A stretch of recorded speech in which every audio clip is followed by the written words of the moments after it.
반갑습니다. 10월 21일 금요일 큐티 스케치 시간입니다. 오늘 본문은 창세기 38장 1절부터 11절까지의 말씀입니다. 오늘 본문은 이렇게 시작합니다. 그 후에 유다가 자기 형제들로부터 떠나 내려가서 아둘람 사람 히라와 가까이 하니라. 유다가 거기서 가나안 사람 수아라 하는 자의 딸을 보고 그를 데리고 동침하니 그가 임신하여 아들을 낳음에 유다가 그의 이름을 엘이라 하니라. 그가 다시 임신하여 아들을 낳고 그의 이름을 오난이라 하고 그가 또 다시 아들을 낳고 그의 이름을 셀라라 하니라. 그가 셀라를 낳을 때에 유다는 거십에 있었더라. 오늘 본문은 요셉의 이야기가 잠시 중단이 되고 유다의 이야기가 등장을 합니다. 그리고 39장에는 계속해서 이제 요셉의 이야기가 진행되죠. 오늘 유다의 이야기를 시작하면서 유다가 자기 형제들로부터 떠났다 이렇게 이야기합니다. 뭐 잠시 떠날 수도 있고 우리가 헤어져서 살 수도 있습니다. 항상 같은 집에서 같은 동네에서 살아야 되는 건 아니죠. 그러나 형제들로부터 떠났다는 것이 그다지 좋은 의미는 아닌 것 같아요. 그리고 왜 떠났는가 정확하게 알 수는 없으나 추측해 보건대 그 전에 어떤 사건이 있었죠. 요셉이 죽었습니다. 아버지 요셉이 죽었어요. 오늘 팔아먹었잖아요. 팔아버렸는데 죽었다고 말하고 짐승에게 찢겨 죽었다고 말하고 그 죽었다고 하는 그 이야기 때문에 이 야곱이 가장 사랑하는 아들, 가장 사랑하는 아내였던 라헬의 아들을 잃어버리자 그의 인생의 의미가 별로 없어진 거예요. 그리고 어떤 사람이 미운 사람이 있어서 그 미운 사람을 어떻게 해버리면 그 마음이 편하고 내가 정말 할 만한 일을 했다, 고소하다 하면서 그의 인생이 그냥 막 풀리고 기분 좋고 그럴 수가 없어요. 우리 안에 있는 양심 때문에 그것이 꺼림직하죠. 집안에 있으니까 형제들과 함께 있고 아버지를 보니까 늘 미안하고 죄송한 마음도 있고 그래서 떠난 것이 아닌가 우리가 추측할 수 있죠. 떠나서 보니까 결혼을 하는데 이것도 부정적이에요. 유다의 결혼이 유다가 거기서 가나안 사람과 결혼합니다. 일단 이방인과 결혼하는 거예요. 그것도 좀 부정적입니다. 아들을 낳긴 했어요. 3명을 낳았어요. 그런데 6절을 보면 6절부터 비극이 시작됩니다. 장자 엘을 위하여 아내를 데리고 옵니다. 또 임의로 거기에 있는 그 지역에 사는 사람을 아마 가나안 여자일 확률이 많겠죠. 다말이라 이름하는 아내를 데리고 왔습니다. 엘을 위하여 유다가 정해준 거예요. 그런데 7절을 보면 유다의 장자 엘이 여호와가 보시기에 악함으로 여호와께서 그를 죽이신지라. 죽일 만큼 악해요. 여호와 보시기에 죽일 만큼 악한 죄를 범했는데 물론 단회적인 어떤 한 번의 실수 이런 걸로 죽이진 않았을 거예요. 반복적이고 의도적이고. 그런데 이제 여러 가지 죄가 있을 것이고 또 본문이 정확하게 말하지 않기 때문에 우리가 그냥 대략 추측을 해보면 이제 다음 이 10절에 나오는 여호와 보시기에 악하다는 말이 또 나오는데 누가 여호와 보기에 또 악했냐 하면 그의 동생 오난이 여호와 보기에 악했어요. 이 오난은 형수에게 씨를 주지 않았어요. 왜 씨를 주지 않은 이유는 이제 물론 이제 이 엘이 죽었잖아요. 형이 죽었어요. 그리고 형사 취수해죠. 수혼법이죠. 그 형수를 위하여 씨를 주고 자녀를 대를 이을 수 있도록 하는 그런 고대 법이 있었던 거죠. 그건 의무입니다. 의무. 그런데 그의 동생 오난이 이렇게 생각한 거예요. 그 씨가 자기 것이 되지 않을 줄 알고 아들을 낳는다 해도 자기 아들도 아니고 또 그 아들이 생기면 오히려 자기 재산이 적어지는 거죠. 형수가 아이가 없이 계속해서 혼자서 저렇게 살다가 죽으면 형의 재산이 동생들에게 돌아가니까. 그런데 내가 아들을 낳아주면 그 자기 재산 더 생길 수 있는 재산이 없어지니까 악한 의도로 이야기를 하고 있어요. 자기 것이 되지 않도록 형수에게 들어갔을 때에.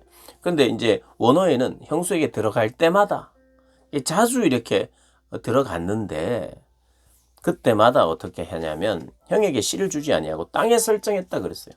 그래서 그것을 보시고 여호와께서 보시기에 악했다. 형을 위하여 뭔가 해주지 않은 악한 그런 어떤 성적인 부분에 있어서의 악함이 되는 거죠. 그것이 물러냈다는 것이 아니라 그가 해야 될 것. 그러니까 여호와 보시기에 악했다. 그러면 엘도 우리가 살짝 추측해 보건대 혹시나 자기 아내 아버지가 데려왔다는 이유로 이 유다의 가족이 그렇게 뭐 살갑고 뭔가가 가족이 참 화목하고 이랬을 확률은 좀 적었을 거예요. 그 지역의 아버지부터가 유다부터가 가나안 사람을 데리고 와서 결혼을 했고 그러니까 혼혈아 비슷하게 이렇게 낳았겠죠. 그런데 그 아이들에게도 자기가 임의로 그 지역에 있는 여자를 데리고 왔고 별로 마음에 안 들었을 수도 있고 그래서 아버지에 대한 반항심 때문에 생산을 위하여 관계를 피하지 않았나.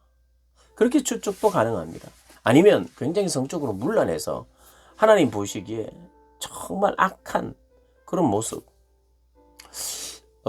이 대를 잇고 자녀를 생산하는 데 있어서의 불성실함, 그리고 자기의 생각, 그리고 죄악, 뭐 이런 것들로 생각할 수 있어요. 정확하게 말은 하지 않지만 그런 부분일 수도 있다는 추측은 해볼 수 있습니다. 어쨌든 이 아들들도 부정적이에요. 아들들도. 왜요? 여호와 보시기에 죽어야 할 만큼 큰 범죄를 저지릅니다. 그것도 반복적으로 지속적으로. 그래서 유다는 어떤 경험을 합니까? 형제를 떠나서 아둘람 사람 히라와 가까이 지내면서 떠나 있는 지역, 그 지역에서 나름대로 삶을 꾸렸어요. 결혼도 하고 아들도 낳고 그랬는데 그 아들 한 명을 더 낳았어요. 그 아들의 이름은 셀라죠. 그런데 이 셀라가 사실은 셀라가 또 형수에게 들어가서 형이 못하면 그 동생이 못하면 또 그 밑에 동생이 해야 되는데 이 유다가 장성해서 아이가 이제 씨를 줄 수 있을 만큼 장성했는데도 불구하고 혹시 또 그 아들이 죽을까봐 이 다말을 친정으로 보냅니다. 그리고 친정으로 보내고 이미 장성했는데도 셀라가 장성하기까지 네가 기다려라 이렇게 이야기를 합니다. 안 줄 생각이었죠. 아버지가 여전히 또 악한 모습이 있죠. 근데 이런 삶이 사실 37장을 읽고 38장을 읽으면 참 이 유다가 자식을 잃어버리는 아픔을 경험하는데 그 아픔이 누구의 아픔이었습니까? 사실 아버지 야곱의 아픔이었죠. 야곱에게는 아들 요셉이 죽은 거나 다름없잖아요. 지금 자식을 잃은 슬픔. 그런데 이 유다는 자식 둘이나 잃은 슬픔을 지금 경험하고 있습니다. 그래서 이 유다의 삶은 자신의 삶의 열매를 보면서 죄로 인한 열매, 요셉을 팔아넘기고 아버지를 속인 이 죄, 그리고 그 죄와 함께 괴로움과 안타까움과 양심의 찔림 때문에 그 형제들을 떠나고 가족들을 떠나서 살았지만 그 삶도 역시 참 암울한 삶, 부정적인 삶, 어둠의 짙은 그림이 그려져 있는 삶을 살고 결국에는 아들을 잃어버리는 그런 슬픔도 경험하게 되는, 어떻게 보면 이제는 돌이켜야 할 일만 남은 사람이에요. 인생의 과거를 돌아보면서 내가 왜 그랬을까? 후회를 충분히 할 수 있을 만한. 그리고 나중에는 그 후회와 돌이킴의 결과로 요셉에게, 국무총리가 된 요셉 앞에서 진정한 회개한 모습이 제일 먼저 드러나는 게 유다예요. 그러나 어쨌든 오늘 본문은 그의 어두운 삶의 그림자들을 보게 됩니다. 그래서 우리가 기억해야 합니다. 죄는 우리의 인생을 가장 망가뜨리는 겁니다. 우리의 인생에 우리를 힘들게 하는 것은 죄죠, 죄. 그런 죄를 지으면 내 인생이 순간적으로 어떻게 순간적인 착각에 의해서 저지른 죄 팔아버리자. 그 꿈을 막아버리자.